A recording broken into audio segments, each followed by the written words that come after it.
Bismillahirrahmanirrahim. Assalamualaikum warahmatullahi wabarakatuh. Nama saya Nurul Sofiatul Hijaz dari Hukum Tata Negara semester 4 kelas B dengan NIM 11930300077. Tugas ini dimuat untuk memenuhi syarat ujian akhir semester mata kuliah Hukum Konstitusi dengan mereview materi dari pertemuan ke-9 sampai dengan pertemuan ke-15. Pertemuan ke-9 yaitu faktor-faktor daya ikat konstitusi. Terdapat 3 hal yang menyebabkan faktor-faktor daya ikat konstitusi. Yang pertama ada politik, yang kedua ada hukum. Menurut Kacewer, semakin tinggi tingkat ketaatan pada hukum, semakin tinggi daya ikat konstitusi. Yang ketiga, ada moral dan juga kesadaran masyarakatnya. Di pertemuan ke-10 membahas tentang konstitusi, konstitusionalisme, dan negara. Kepentingan konstitusi, yaitu dasar berdirinya bagi sebuah negara dan tujuannya, acuan baku bagi penyelenggara kekuasaan negara, memuat hak warga negara, dan tentang konstitusionalisme, yaitu menurut Ramlan Subakti, penganut pengendalian atas kekuasaan suatu negara atau yang disebut dengan negara yang menganut sistem hukum. Menurut Kacewer, instrumen hukum yang berperan dalam pengendalian terhadap penyelenggaraan pemerintahan.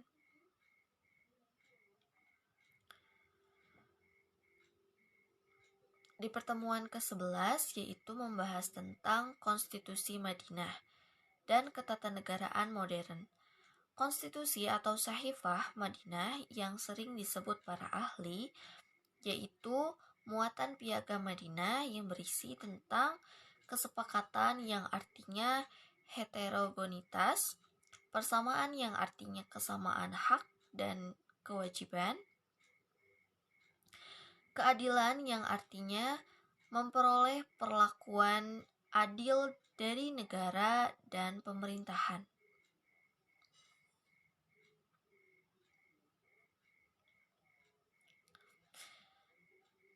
Di pertemuan ke-12 membahas tentang konstitusi di Indonesia. Konstitusi negara Indonesia adalah Undang-Undang Dasar 1945 yang disahkan oleh PPKI tanggal 18 Agustus 1945. Undang-Undang Dasar 1945 ialah kelompok Staatsgrundgesetz atau aturan dasar negara yang berada di bawah Pancasila. Sebagai Grundnorm atau norma dasar. Sejarah singkat Konstitusi Indonesia. 18 Agustus 1945 sampai 27 Desember 1949 adalah tentang Undang-Undang Dasar. 27 Desember 1949 sampai 17 Agustus 1950 adalah tentang Konstitusi RIS. 17 Agustus 1950 sampai 5 Juli 1959 adalah UUDS 1950. 5 Juli 1959 sampai 19 Oktober 1999 adalah tentang Undang-Undang Dasar 1945. 19 Oktober 1999 sampai 18 Agustus 2000 adalah perubahan Undang-Undang NRI tahun 1945. 18 Agustus 2000 sampai 9 November 2001 adalah perubahan kedua. 9 November 2001 sampai 10 Agustus 2002 adalah perubahan ketiga. Dan 10 Agustus 2002 sampai dengan sekarang adalah perubahan keempat. Di pertemuan ke-13 membahas tentang amandemen Undang-Undang 1945. Perubahan pertama yaitu Sidang Umum MPR tahun 1999 yang disahkan 19 Oktober 1999 sebanyak 9 pasal. Perubahan kedua yaitu sidang tahunan MPR disahkan 18 Agustus tahun 2000 mengubah dan menambah beberapa pasal. Perubahan ketiga yaitu sidang tahunan MPR disahkan 10 November 2001 sebanyak 23 pasal. Perubahan keempat yaitu sidang tahunan MPR disahkan 10 Agustus 2002 yaitu perubahan 13 pasal, 3 pasal aturan peralihan, 2 pasal aturan tambahan.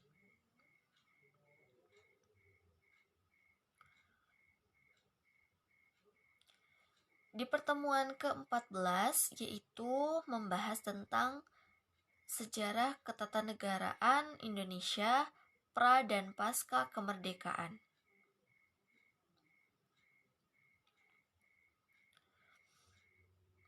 Pra-kemerdekaan. Penjajahan Belanda Indonesia sebagai Belanda atau Hindia Belanda dengan Undang-Undang Dasar Kerajaan Belanda dan Indies Staatskreling. Sistem ketatanegaraannya ialah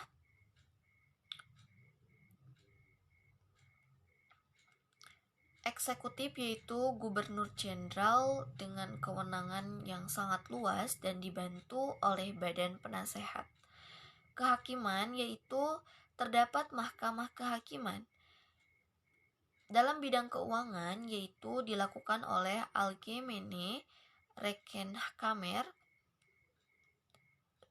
Dan pada saat penjajahan Jepang sebagai penguasa pendudukan dan selanjutnya sebagai yang memberikan janji kemerdekaan dengan membuat BPUPKI dan PPKI. Selanjutnya pada tanggal 14 Agustus 1945 Jepang menyerah pada sekutu. Pembagian 3 wilayah besar diantaranya Pulau Sumatera, Pulau Jawa, dan selainnya, guna melancarkan aksi penjajahan. Itu dilakukan untuk guna melancarkan aksi penjajahan. Dan pasca kemerdekaan, terdapat 3 unsur proklamasi. Yang pertama yaitu ada kedaulatan penuh dalam mengatur atau menata sistem ketatanegaraan sendiri. Di poin kedua yaitu pemindahan kekuasaan diselenggarakan dalam waktu singkat. Di poin yang ketiga yaitu ada pemberitahuan kepada seluruh rakyat dan internasional. Norma pertama dari tata hukum Indonesia adalah proklamasi sebagai menetapkan Undang-Undang Dasar Negara Republik Indonesia, penetapan Soekarno dan Muhammad Hatta, pembentukan departemen oleh Presiden, pengangkatan anggota KNIP, dan pembentukan provinsi oleh PPKI. Juga Undang-Undang 1945 di tahun 1945 sampai 1949. Dan ada RIS 1949 sampai 1950. Di era reformasi setelah di amandemen 1999 sampai 2002, pada saat reformasi terdapat perubahan-perubahan diantaranya bentuk negara kesatuan dengan prinsip otonomi yang luas. Bentuk pemerintahan adalah republik. MPR bukan lembaga tertinggi lagi. Presiden adalah kepala negara sekaligus kepala pemerintahan. Kabinet atau menteri diangkat oleh presiden dan bertanggung jawab kepada presiden.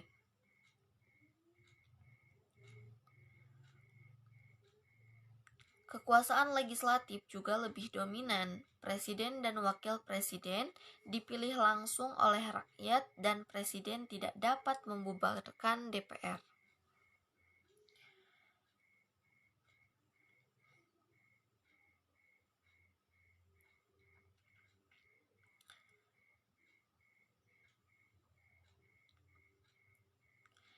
Di pertemuan ke-15 yaitu membahas tentang HAM. Pengertian secara etimologi dalam bahasa Prancis yaitu droit de homme. Dalam bahasa Inggris yaitu human right. Dalam bahasa Belanda yaitu mensenrechten. Secara terminologi yaitu hak-hak dasar yang dimiliki setiap manusia yang dibawa sejak dinyatakan telah bernyawa sebagai anugerah dari Tuhan yang Maha Kuasa. Dan menurut John Locke, terdapat dua hak, yaitu hak hidup dan hak kemerdekaan, dan hak milik.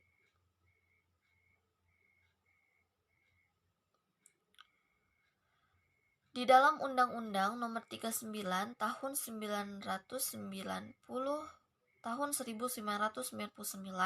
tentang Hak Asasi Manusia, seperangkat hak yang melekat pada hakikatnya keberadaan manusia sebagai makhluk Tuhan yang Maha Esa. Mungkin cukup sekian dari saya. Wabillahi taufik wal hidayah. Wassalamualaikum warahmatullahi wabarakatuh.